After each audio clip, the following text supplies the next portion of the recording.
Sempre tive a minha mãe e a minha avó bem próximas a mim. Minha mãe me considera uma bênção, pois antes de eu nascer, ela teve vários relacionamentos frustrados e até abusivos, que a abalou psicologicamente. Ela chegou a ser internada na ala psiquiátrica de um hospital, depois de surtos graves e até tentativas de suicídio. Depois que eu nasci, parece que a maternidade lhe deu uma nova forma de enxergar a vida.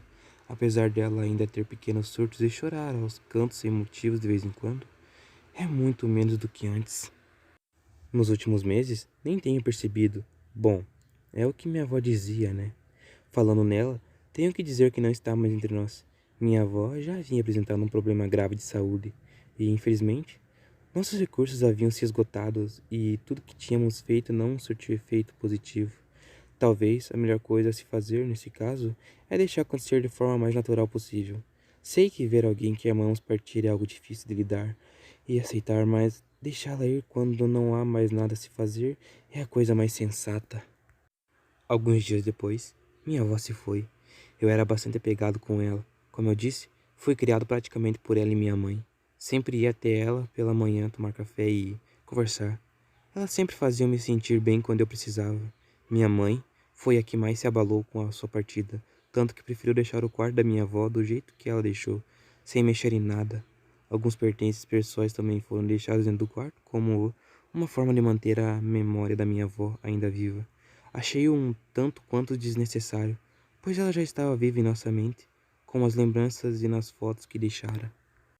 Uma das coisas que foi deixada dentro do quarto foi seu celular. Sim, minha avó, por mais velha que fosse, gostava de estar atualizada com as tecnologias da nossa geração. Tinha até WhatsApp e sempre estava enviando uma daquelas imagens prontas de bom dia, boa tarde e boa noite. Minha mãe não conseguia deixar nada disso de lado. Era como se ferisse as lembranças da minha avó, e isso a machucava ainda mais, pois ainda estava sofrendo com a perda de sua mãe. Então, no fim das contas, resolvemos deixar do jeito que ela achava melhor. O celular foi colocado em cima do criado mudo do quarto da avó, e a porta trancada para que ninguém entrasse, e assim ficou. Semanas se passaram e todos já estavam mais tranquilos em relação à partida da nossa matriarca. Marcaram um almoço no domingo na casa dela para reunir a família novamente. Depois de um tempo de luto, todos estavam felizes, sorrindo, lembrando das coisas que minha avó falava e dizia.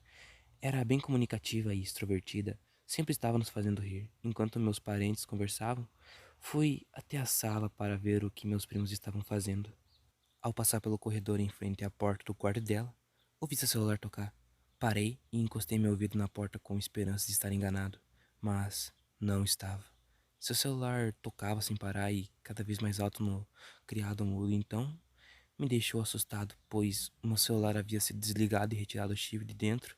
Afastei-me e fui até a minha mãe perguntar se alguém tinha entrado no quarto da minha avó. Não, meu filho, por quê? Ela respondeu franzindo a testa. Eu ouvi o telefone dela tocar. Respondi com um ar de assustado. Ela pegou a chave guardada na gaveta da sala e fomos ao quarto. Ao abrir o celular, estava desligado e ainda sem o chip.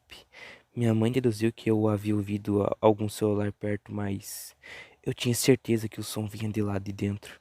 Tentei não me importar e fui almoçar, mas novamente ouvi o som do celular tocando, dessa vez mais alto do que antes.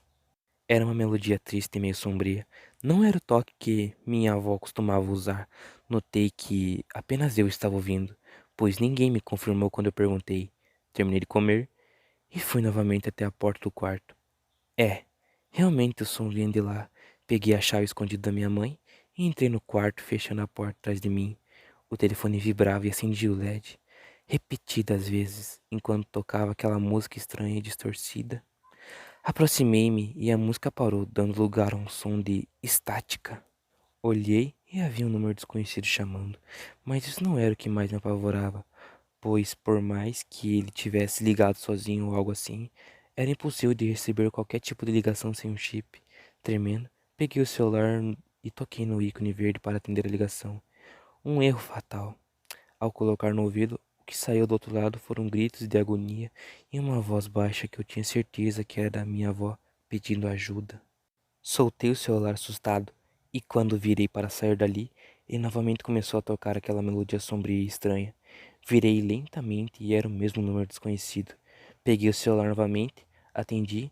Os gritos estavam mais baixos. A voz da minha avó surgiu do outro lado dizendo: Thomas, me ajude. Vó? Respondi com a voz trêmula. Me ajude. Thomas, está na gaveta. A voz foi interrompida com uma batida forte. O que ela queria dizer? A palavra então veio com um baque forte na minha cabeça. Gaveta. Antes da ligação cair, ela ia falar gaveta. Comecei então a procurar pelas gavetas do guarda-roupa e do criado-mudo. Algo que ela queria que eu encontrasse. E realmente encontrei. Na última gaveta do seu criado-mudo havia um frasco vazio de um tipo de veneno chamado Rainlock, junto com um laudo médico onde dizia a causa da morte da minha avó. Lá está escrito que no seu sangue havia sido encontrada uma anomalia que provavelmente havia causado a morte dela. Pesquisei rapidamente no meu celular e descobri que Rainlock é uma planta altamente tóxica. Para um adulto, a ingestão de apenas 100 miligramas ou aproximadamente 8 folhas é fatal. A morte vem na forma de uma paralisia que afeta o sistema respiratório e mata a pessoa asfixiada. Minha avó vinha apresentando várias paradas cardíacas vindo de súbitas faltas no ar. No laudo, dizia que ela havia morrido de asfixia. Quando eu estava terminando de ler, ouvi o trinco da porta e, se abrindo lentamente, virei a cabeça devagar com o coração disparado para ver quem era. Vi minha mãe trancando a porta atrás e andando diretamente em minha direção. E ela disse: Me desculpa, filho, mas ninguém poderá saber disso. Essa foi a última vez que eu vi minha mãe. Depois que ela me deu um soco na minha cabeça, eu acabei desmaiando e acordando nesse porão. A única coisa que eu consigo ver pelo lado de fora é uma janela pequena. Eu encontrei esse gravador e resolvi contar essa história. Eu espero que minha mãe não descubra que eu contei essa história pra ninguém. E eu vou jogar esse gravador fora. Eu espero que alguém ache e tente me procurar. Eu espero que me achem com vida, porque eu não estou afim de morrer. Não hoje. Eu só quero sair daqui com vida e tentar achar minha mãe e para tentar esclarecer essa história. Eu só espero que ela não desça aqui agora, enquanto eu estiver contando essa história. Era isso. Adeus.